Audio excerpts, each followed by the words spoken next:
நேற்றே இதை பத்தி பேசியிருந்தோம். என்னன்னா, கடந்த ஒரு மாதமாக இந்த பிப்ரவரி மாதத்துல இருந்து பெரும்பாலான முக்கிய இலாக்காக்கள் துறைகள்ல வந்து இவங்க வந்து 4000த்துக்கும் மேற்பட்ட டெண்டர்கள் வந்து எந்தவித பட்ஜெட் தாக்கலும் செய்யறதுக்கு முன்னாடியே வந்து கிட்டத்தட்ட 15,000 கோடிக்கு மேல டெண்டர் விடப்பட்டுள்ளது.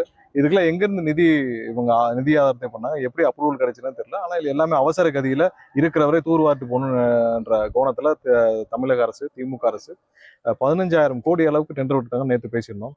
இன்னைக்கு இடைக்கால பட்ஜெட்ல இதுவரை தமிழகத்திற்கு எந்த நலனும் இவர்கள் செய்யவில்லை என்பதை காட்டுகிறது. பொதுமக்களுக்கு மொத்தமா ஒண்ணு சொல்லிக்கிறோம். நீங்க கடைசியா வாங்கின அந்த 1000 ரூபாய் இந்த 5,000 தான் இருக்கும். இந்த 5,000க்கு அப்புறம் இவர்கள் கண்டிப்பாக உங்களுக்கு எந்த நிதியும் தரப்போவதில்லை. ஏற்கனவே இவங்க சொன்னாங்கல்ல, வந்த உடனே மாதம் 1000 ரூபாய் தருவேன்னு சொன்னாங்க. 30 மாதம் கழிச்சு தான் உங்களுக்கு அந்த பணத்தையே கொடுத்தாங்க. இப்பயும் அதே மாதிரிதான் இந்த இந்த கடைசியாக கொடுத்த 5,000 ரூபாயோட இதை முடிச்சு கட்டி விடுவார்கள். இவர்கள் திரும்பவும் வந்தால் கண்டிப்பாக உங்களுக்கு 1 ரூபாய் கூட கொடுக்க போறதில்லை. கடைசி வருஷம் இதே மாதிரி ஒரு 4,000 5,000 போட்டு முடிச்சிருவாங்க.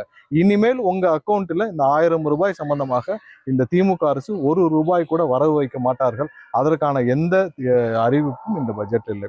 ஸோ மொத்தமாக இவர்கள் தமிழக மக்களின் தமிழக வளங்களையும் சுருட்டும் பட்ஜெட்டாக இது திமுக அரசுடைய குடும்ப பட்ஜெட்டாக இருக்கு. 5 பைசா தமிழக மக்களுக்கு, இதனால் பாமர மக்களுக்கு, ஏழை எளிய மக்களுக்கு, சிறு குறு தொழில்களுக்கு எந்த வகையிலும் எதுவுமே பிரயோஜனமே இல்லை. இந்த வருஷம் பார்த்தீங்கன்னா டெபிசிட், அதாவது 22,000 கோடி அளவுக்கு டெபிசிட் காட்டியிருக்காங்க.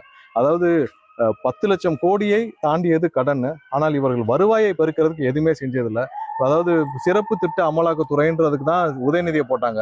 உதயநிதியாக ஏதாவது செஞ்சிருக்காருன்னு பார்த்தா அதுவும் செய்யல. வருவாயை பெருக்கிறதுக்கு இவங்க ஒரு புதிய திட்டங்கள், அரசுடைய வருவாயை பெருக்கிறதுக்கு கடைசியாக காமராஜர் காலத்தில், எம்ஜிஆர் காலத்தில் கொண்டு வரப்பட்ட பொதுத்துறை நிறுவனம் மூலம் தான் வருவாய் இருக்கு. அதையும் இவர்கள் நஷ்டத்தில் இயங்க வைத்து விட்டார்கள். எந்த விதத்திலும் வருவாயை பெருக்கிறதுக்கு இவங்க தமிழக அரசால இதுவரைக்கும் புதுசா எந்த அறிவிப்பும் வரலை. தனியாக அவர்கள் குடும்பங்கள் செய்யும் தொழில்கள் மட்டுமே வளர்ந்துகிட்டு இருக்கு. தமிழக அரசு நொடிஞ்சு போய் நோயாளியாக படுக்கை அறையில் தான் கொண்டு போய் வைக்க வேண்டிய அளவு தான் இந்த தமிழக அரசு என்ஜின் இருக்கு.